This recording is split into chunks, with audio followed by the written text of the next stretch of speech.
The industry analysts are saying this whole topic of energy. My favorite one is really here that was put together by IT, which means for every dollar, doesn't matter whether it's US or Australian, you spend nearly 50 cents in power and cooling over the life of the hardware.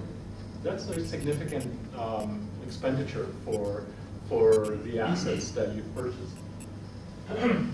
When you couple that, the U.S. Environmental Protection Agency is saying is that the cost will actually double in 5 years. So what that means is that 50 cents is going to grow as a bigger percentage of what's been spent.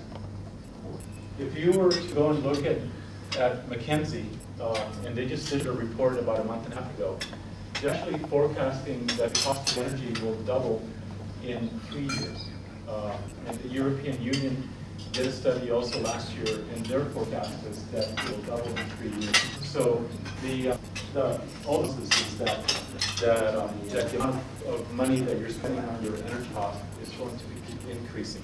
I suspect that will also be the case in Australia. I mean, one of the very first things that your Prime Minister did when he took office back in November of 2007 was he signed the Kyoto Protocol. That was one of the first actions he did. What that means is for Australia to meet the directives of the Kyoto Protocol, it will have to shift probably a significant amount of what generates energy, because you get most of your energy today from coal. And so to go after new ways of generating electricity, that will basically means that the power industry will have to change. To do that, they'll have to pass the cost on to the consumer. That's you. The other key element here, and this was basically pulled together by Gardner, and that is that energy cost is the second largest operational expense for IT.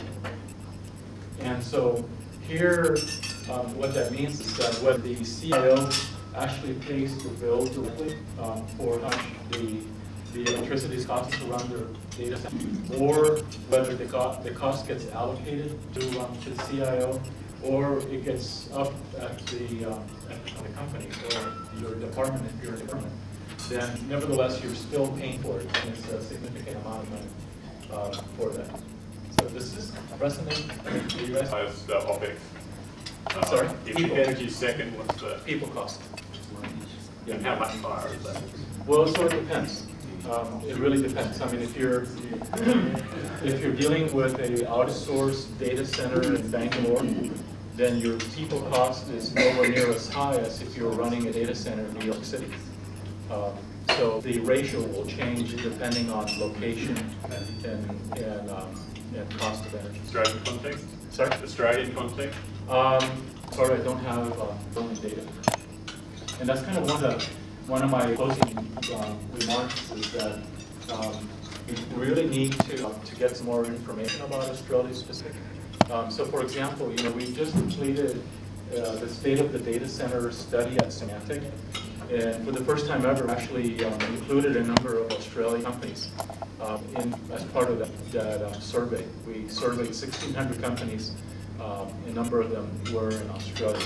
And so actually now for the first time let's only tackle a problem that you understand. If you don't understand the problem, then it's hard to fix it. So good question, thank you. I'm sorry.